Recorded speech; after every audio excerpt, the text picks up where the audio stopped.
po ng satellite drone is yung motion tape na nakapalibot na pa-square. Ngayon, bakit merong bandila sa gitna? Kung napapansin nyo, ang bandila gumagalaw. Tama? Especially yung malambot na tela, yung silk ba yun? O seda? Bakit kailangan yun? Ang ilalagay natin bandila. Aside sa reflector siya kasi dilaw, kung mapapansin nyo, nagiging signal. Bakit? Nagaganyan eh. Sasabihin ng bandila, andito ako, andito yung location drone, basahin mo. Tama? Nag-wave siya sa drone. Kaya huwag nyo nga hayaan na yung plug nyo sa gitna is babagsak. Tapos huwag nyo nga hayaan ang motion tape nyo is ninipis. Tandaan nyo, pag dumipis yan, tapos in-schedule ng drone, ano mangyayari po? Wala na. Sayang ang location. Ngayon, ang gagawin nyo po, tuturuan ko po kayo ng tamang pag-coordinates. Lahat po ay mag-download na po ng measure map. Sabi ko nga po kanina, sa measure map, naka-indicate nun lahat. Pati highway, may school ba doon, may hospital ba doon, nandun na lahat. Tama po ba? Nakikita eh. Unlike kung camera lang ang gamit mo, kahit sabihin mo may latitude, longitude pa yon, hindi makikita ano bang malapit sa area na to.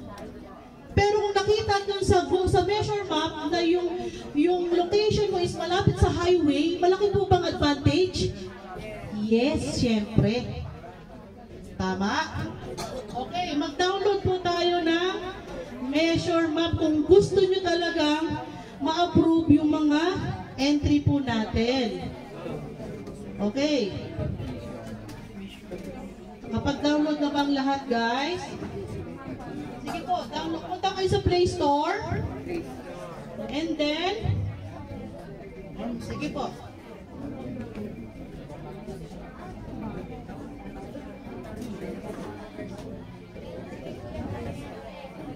Ano yan, sir? Wala kang data. Wala. Take note, huwag kayong magpo-coordinates na wala kayong data. Especially yung measure map. Okay? Kailangan po yan na meron tayong data. Tapos, meron tayong isang gagamitin na isang pang-camera doon naman sa landowner. Diba? Isa sa mga requirements natin yung mapicturan yung landowner na katabi yung bandila. Tama po ba? Pwede nyo gamitin dyan yung GPS map camera. At least doon natin makikita na yung in-entry na yan is bago. Hindi galing yan sa mga in-entry noon. Na lipo-lipo pero wala namang nakamatch na lupa. Okay? Kailangan bago po lahat ng entry natin. Walang bahid ng scam. Walang bahid ng pangungulekta ng pera. Kasi tandaan nyo guys, pag nasira tayo, tayo, lahat tayo damay-damay. Kasalanan ng isa, magiging kasalanan hanggang sa taas. Ang tanong, pag natanggal si Rafi as GenCon, sa tingin niyo masaya tayo? Hindi. Kasi lahat tayo babagsak. Tama? Kaya huwag tayong gagawa ng mga hindi magagandang bagay, especially hindi po ito pucho-pucho na project. Hindi tayo naglalaro lamang dito guys. Kasi nakikita nyo naman yung mga pagod, sakripisyo na ginagawa nyo. Talagang ano yan, magiging worth it yan. Pagdating ng tamang panahon. Katulad niya sinabi ni Sir Rafi kanina, sa March 15, magkakaroon na tayo ng sample. Palakpakan nyo naman. Kaya napakaswerte po kung sino man yun. At makikibalato na lang po kami. Charot. Okay. And then, may measure map na ba lahat? Ito, papakita ko yung sample. Sana makita nyo. Okay, pag binuksan nyo ang measure map, tingin mo na dito guys. Kasi tandaan nyo, pag hindi tama ang coordinates, palpak po ang in-entry nyo. Useless po yan. Maniwala kayo sa amin. Kasi hahanapin ng drone yung exact location kung saan kayo naglagay ng caution tape at ng bandila. Okay. I-click nyo po yung measure map na kulay blue. Ayan. Okay ha, pagka-click, May ito, X mo yan, yung sa taas. X mo yan. Ayan, nakita na po ba? Ito ang kagandahan sa measure map. Nakikita mo, dito pa lang, makikita mo na malaki ang chance na ma-approve tong. Kung meron kang entry dito, makikita mo agad na malaki ang possibility na ma-approve siya. Bakit? Una, maraming bahay. May possibility pa na malapit sa school, malapit sa SM. Tama? Ito yung kagandahan ng measure map. May basis siya kung saan siya malapit. And then, meron akong nakita nga kanina at nakausap, yung paggawa niya ng Google Map, ang ginawa po niya ay sinom. Ang nangyari po, tapos ang pagkasum niya, in-screenshot. Mali po yun. Bakit? Kasi mangyayari po dyan, yung nominal point na hinahanap ng draw, mapupunta sa kabilang bayan. E paano kung mapunta sa kapitbahay mo? Iyak tawa ka. Kasi ang na-approve yung sa kapitbahay mo. Akala nila yun ang nag-entry. Kasi nagalaw mo yung coordinates na tama. Ngayon yung iba naman, isusum out. Ginalaw na naman. O mag-iiba na naman ang coordinates na yan. Anong tamang gawin? Ang gawin mo, mag-refresh ka. Kung nagkamali ka o nagalaw mo siya, mag-refresh ka, pumalik ka ulit sa measure map. Okay? Okay.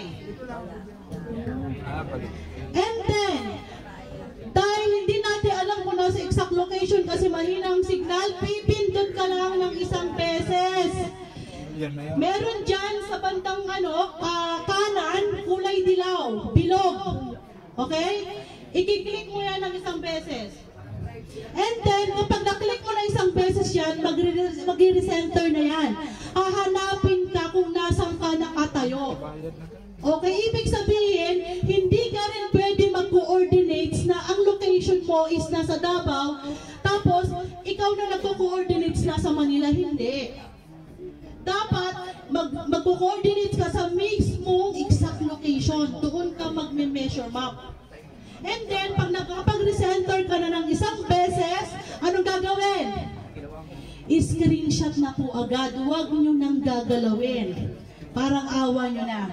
Kung gusto nyo ma-approve ang entry nyo at kung gusto nyo ma-approve ang landowner. At hindi masayang lahat ng pinagpaguran nyo. I-screenshot and then lalagyan ng pangalan. I-send sa messenger para pag pinaprint nyo po, hindi maghalo-halo ang files. Kung sakaling maghalo-halo man yan, alam nyo kung saan i-insert yung files kasi may pangalan. Kunwari, lagyan nyo, Opelia Di Maano. Much better kung lalagyan mo siya ng title kasama ng ng pangalan. Tama po?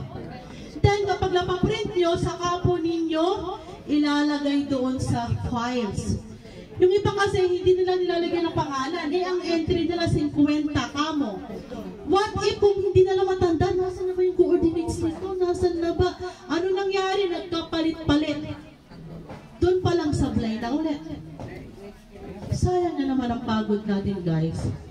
Kaya mahalaga po talaga ang paggamit ng tamang coordinates. Ngayon, pag na-screenshot mo yan, kung ano yung lumabas dito na coordinates, yun na yung ilalagay mo sa transmittal.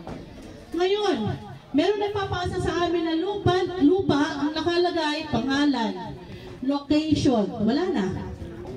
Ang mahalaga dyan sa lupa na merong tape na puti, pangalan, tandaan mo na nyo ito ha, pangalan, site location address kompleto dapat. Huwag yung issue shortcut. Maliligaw na naman ang yan. And then, title number. Pag walang title, tax declaration pwede. Kasi imamatch yung lupa doon sa documents na ipinasa po natin. After that, yung latitude tsaka longitude ilalagay nyo po doon sa soil test na isasubmit nyo po sa office.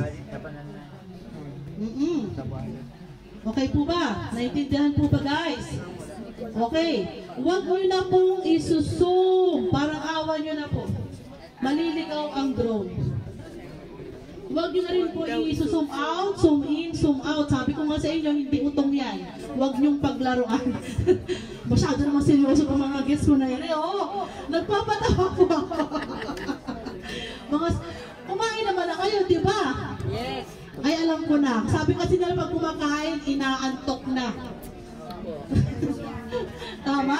So ito, habang hinihintay natin si Jencon, nasa na ba si Jencon, ma'am? Ready na ba?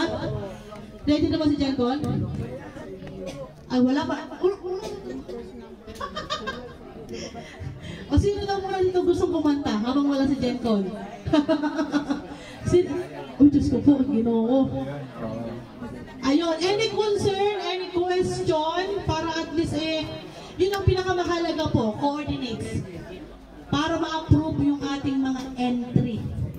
At the same time, kung ikaw ay agent, make it sure naman, bago natin ipasa sa opisina, sa'yo pa lang, ika-quality check mo na. Kung ang title ba or any documents is readable ba. Tama? Kasi kung sa'yo pa lang, hindi na siya readable, what if pa kaya kung ipapasa sa Davao? Tama?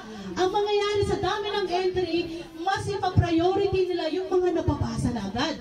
Yung pagkaganon nila kagad ng files, basa agad, hindi yung, ano ba to? Diyan ka na nga. Hindi po sila mag-aatubili na titigan pa yung documents mo para lang mabasa yung pangalan. Bakit? Napakadami pong entry ang nagsasabit.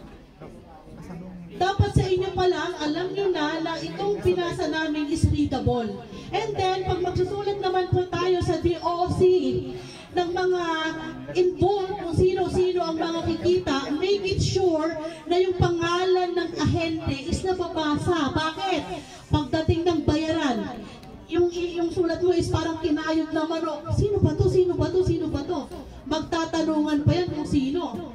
Tama? Dapat sa DOC, kahit hindi maganda ang ano natin, sulat, pilitin mo siyang i-big letter lahat. At least, pagdating ng payout, si ano yan, si Juan Santos yan. O si ano yan, si Ma'am Ninita yan. O diba? Hindi yung sino ba to? Sino ba to? Sino ba to? Wala na.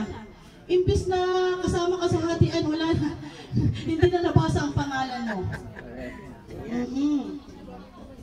Asa na? Dito na? Sir Rapi, where are you? Ang aming Daniel Padilla ng Isabela. Tama na daw, Sir Rapi, ang pakikipag-marites. Ay, Sir Rapi, Daniel! Come here! Ayan na si Daniel Padilla natin. Palakpakan nyo kasi, kaya hindi nagigising ang tubo ni Sir Rapi. Ayun, ang hina. Si Rapi, huwag ka na nga magpapeang. Ang hina ng palakpak. Isa pa nga. Ay, mahina pa din. Isa pa. Pay up, pay up. Kailan? Po.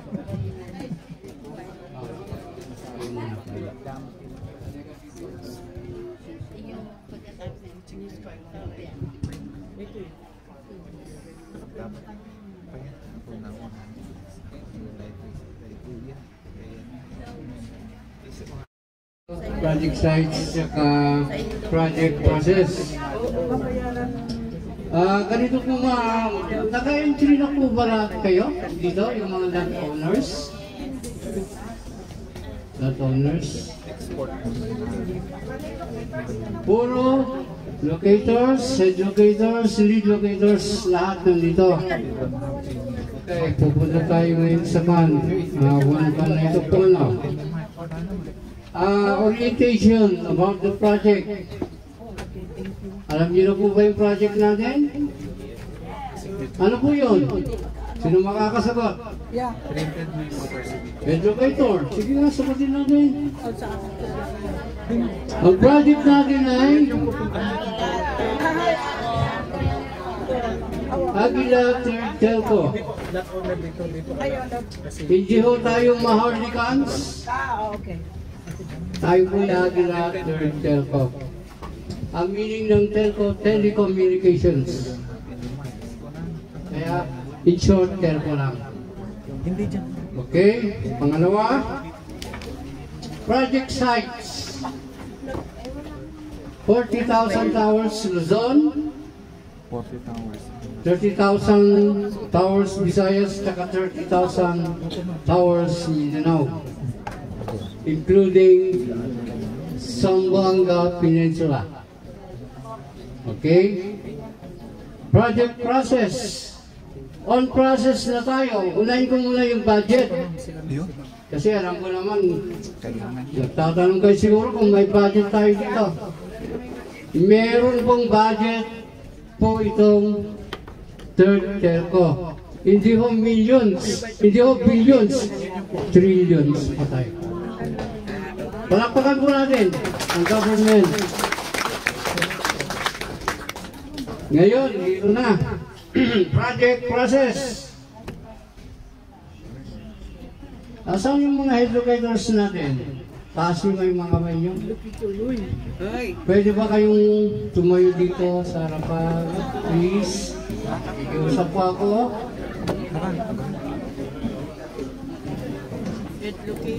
Project educators.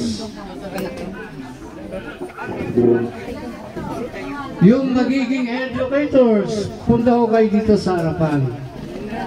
Kasi sa inyo po itong meeting nito. Yun.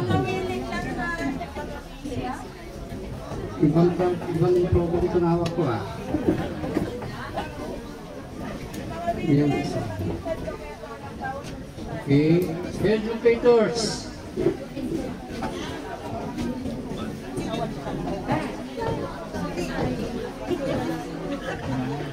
Ilan na tayo? Pakibilang po yung educators.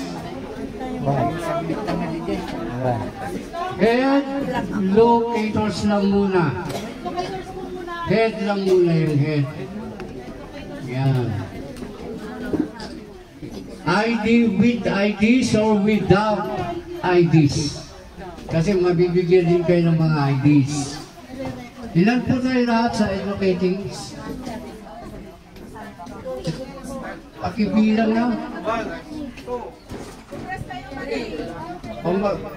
Doon sa left side. Educators, ha?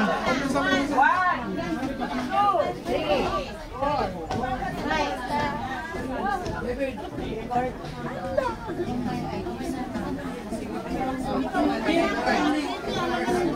Okay, first row muna. 1, 2, 3, 4, 5, 6, 7, 11, 12. Okay. 17, 18. Educators. Assistant. 29.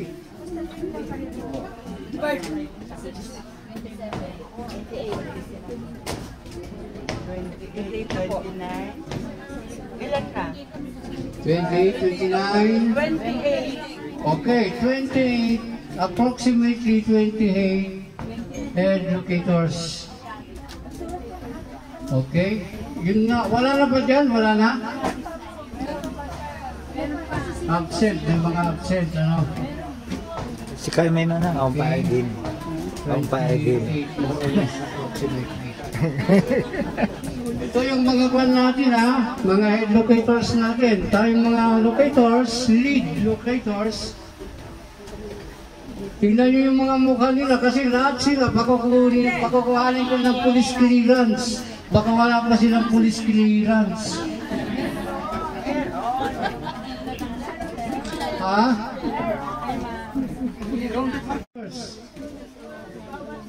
Lahat ng educators, introduce yourself. Tapos, pipirma kayo doon mamaya. Okay, educators, ha? Speech. Okay.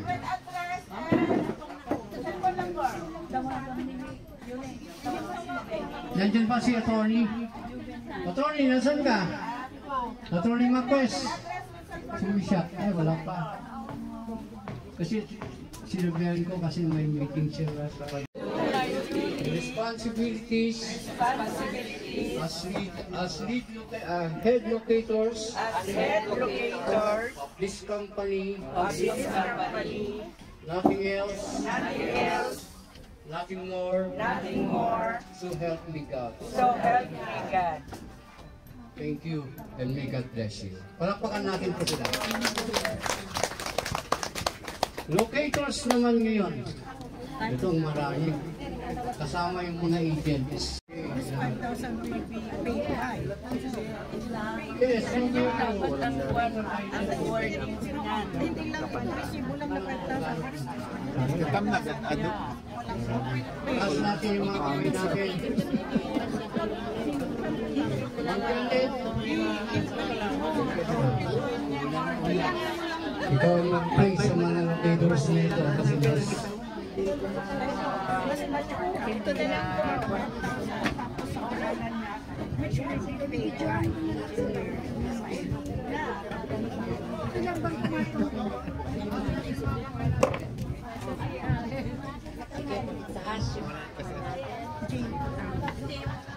Amen. Hallelujah. Thank you, Jesus. Father God, the name of Jesus, Lord, we commit you, Father, O God, all locators and agents, O God, and other places, Panginoon Diyos. O Lord, salamat sa kanilang mga buhay, Panginoon Diyos, na ikaw, O God, ang mangunguna sa kanilang mga buhay, Panginoon. Lalo na ang kanilang mga gawain na maging tapat sila, O God, sa inyo, sa tao, at sa sarili nila. Para sa ganon, Panginoon, sila po ay makita sa kanila yung katotohanan, Panginoon, na ito pong kumpanya na ito ay mabe-bless, Panginoon. And they are blessed also, Father, O God. Panginoon, marami pong salamat sa kanilang mga buhay, even their work, Panginoon Diyos, sa kanilang mga kamay. Panginoon Diyos ay basbasan mo, Panginoon, para lahat po hayayang buhay. Amen. Kaya, thank you, Jesus. Lord, you bless them all, Father God, by your Spirit, that we have one Spirit, one unity, Panginoon Diyos, and humility, Panginoon. Kaya, thank you very much, Father God, Lord, that you will bless them all, us all, also Jesus. Thank you in the name of Jesus Christ. Amen.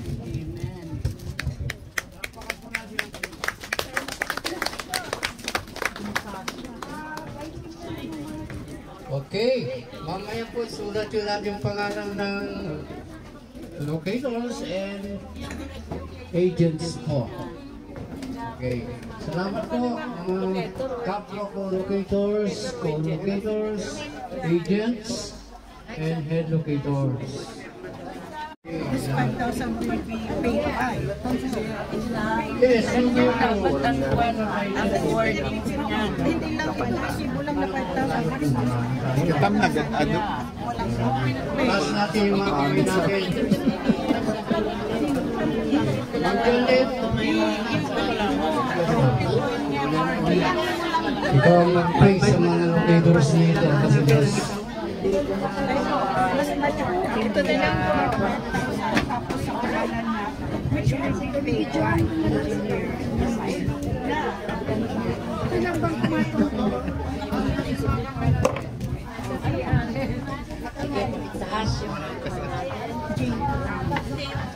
Amen. Hallelujah. Thank you, Jesus. Father God, the name of Jesus, Lord, we commit you, Father, O God, all locators and agents, O God, and other places, Panginoon Diyos. O Lord, salamat sa kanilang mga buhay, Panginoon Diyos, na ikaw, O God, ang mangunguna sa kanilang mga buhay, Panginoon. Lalo na ang kanilang mga gawain na maging tapat sila, O God, sa inyo, sa tao, at sa sarili nila. Para sa ganon, Panginoon, sila po ay makita sa kanila yung katotohanan, Panginoon, na ito pong kumpanya na ito ay mabe-bless, Panginoon. And they are blessed also, Father, O God. Panginoon, marami pong salamat sa kanilang mga buhay, even their work, Panginoon Diyos, sa kanilang mga kamay. Panginoon Diyos ay basbasan mo, Panginoon, para lahat po hayayang buhay. Amen.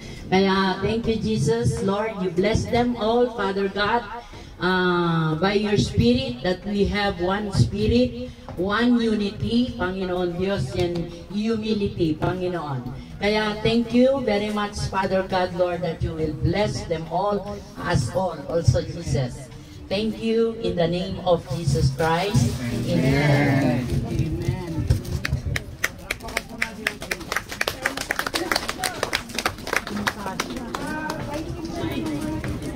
okay. Mamaya po, sulat yun natin yung pangalan ng locators and agents po. Okay. Salamat po, co-locators, agents, and head locators.